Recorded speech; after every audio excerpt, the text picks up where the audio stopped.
আসসালামু আলাইকুম বন্ধুরা, আমার হাতে দেখতে পাচ্ছেন স্যামসং L140 মডেলের একটি সেট। এই সেটটাতে মূলত চার্জিং সমস্যা। যখন চার্জে লাগানো যায় কিছুক্ষণ চার্জ ওঠার পরে চার্জ পরিপূর্ণ বা ব্যাটারি পরিপূর্ণ দেখায়। দেখেন বন্ধুরা, আমি এটা খুলে আবার লাগাচ্ছি।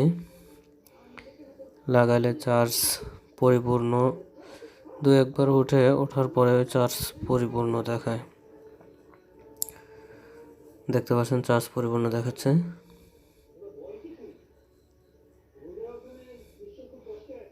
এক থেকে 1.5 মিনিট উঠবে, তারপর পরিপূর্ণ দেখায়। তো এটা মূলত সেটের চার্জিং আইসি ফল্ট হওয়ার কারণে, জং পড়ার কারণে অথবা নষ্ট হয়ে গেলে এরকম হয়। আমরা এই সেটটাকে সুন্দরভাবে খুলে দেখবো যে কী সমস্যা। মূলত চার্জিং আইসি সমস্যার কারণে এরকম হয়তো আমরা এটা চার্জিং আইসিটা খুলে দেখবো যে কী সমস্যা। সেটটাকে আমরা খুলে নিচ্ছি।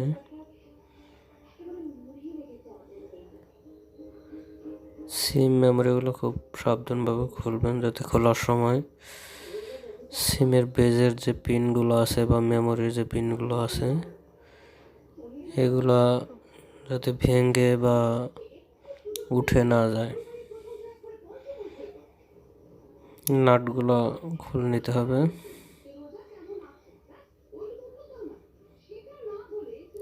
নাটগুলো আমি খুলে নিচ্ছি।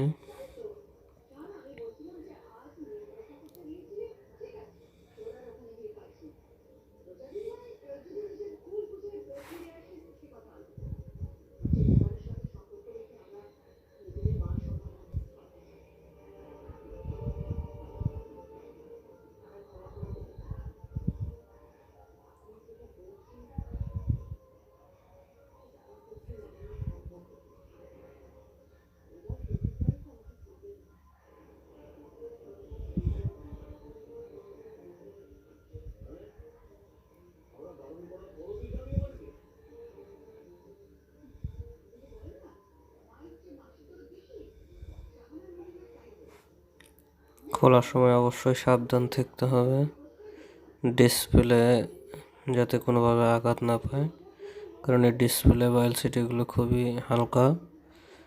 একটু বেশি চাপ লাগলে অথবা কোনো কিছুর আঘাত লাগলে ভেঙে যায়। সাবধানভাবে খুলে নিতে হবে। উপরের ক্যাসিংটা আমি খুলে নিলাম। এখন বোর্ডটাকে খুলে নেব।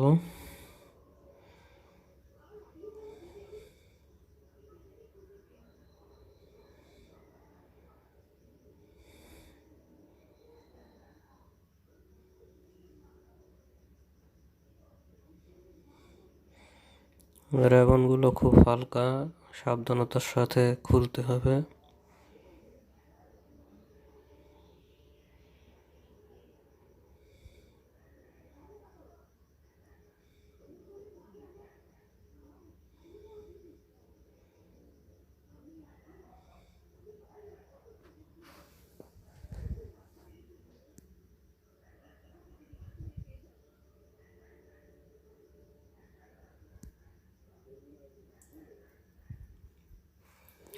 বোর্ডটাকে খুলে বের করে নিলাম। কিপ্যাড বাটনের কিপ্যাড কাগজটা খুলে নিতে হবে।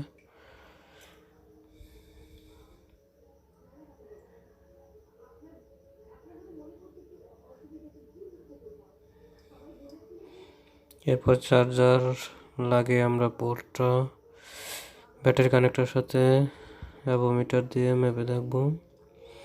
মাপার জন্য চার্জারটা কানেক্ট করে নিলাম এবং অ্যাভোমিটারের 10 ভোল্ট ডিসি 10 ভোল্ট নিয়ে মাপ দিতে হবে।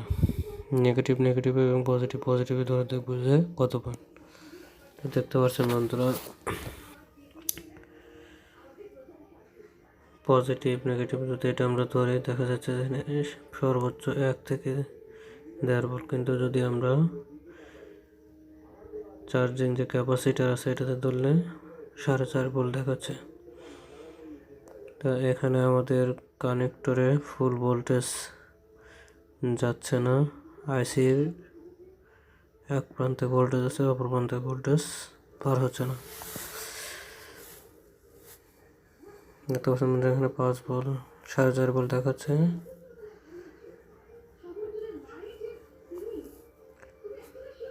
এটা আমরা অন্য উপায়ে করতে পারি। একটা জেনারেটর নিতে হবে।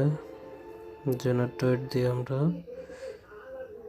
ক্যাপাসিটরের যেখানে 5 ভোল্ট পাচ্ছি ওখানে ক্যাপাসিটরের সাথে জেনারেটরের ক্যাথোড এবং অ্যানোড ডাইরেক্ট আমার হাতে দেখতে পাচ্ছেন 5 ভোল্টের জেনারেটর। একটা জেনারেটর নিয়ে আমরা এখানে যেখানে 5 ভোল্ট আছে সেখান থেকে জাম্পারিং করে লাইন করে দেব।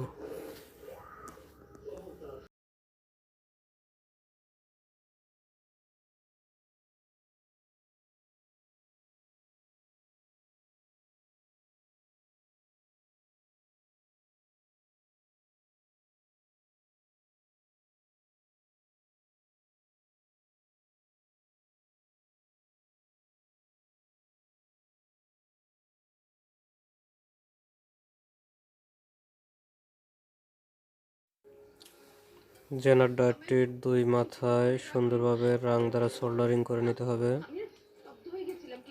এরপর পজিটিভ মাথা আমরা পজিটিভ লাইনের সাথে যুক্ত করে দেবো এবং এর দুটি মাথা আছে, একটা হলো অ্যানোড একটা হলো ক্যাথোড। আমরা এক মাথা চার্জিং ক্যাপাসিটরের সাথে লাগিয়ে দেবো আর এক মাথার সাথে তার বা ওয়্যার সোল্ডারিং করে ব্যাটারি পজিটিভ কানেক্টরের সাথে সোল্ডারিং করে লাগিয়ে দেবো। আমি ক্যাপাসিটরের এক প্রান্তের সাথে লাগাচ্ছি।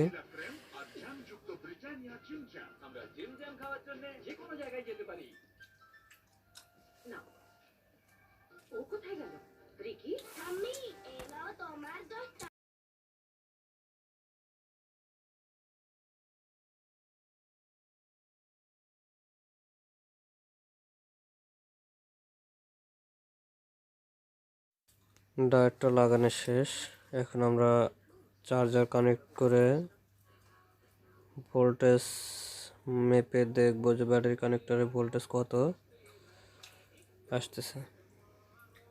চার্জার কানেক্টরটা লাগলাম, দেখতে পাচ্ছেন বন্ধুরা আমি এখন বর্তমানে 3.7 ভোল্ট দেখাচ্ছে, অর্থাৎ আগে ছিল 1 ভোল্টেরও নিচে, এখন 3.7 ভোল্ট দেখাচ্ছে। কাজটা ওকে হয়ে গেছে।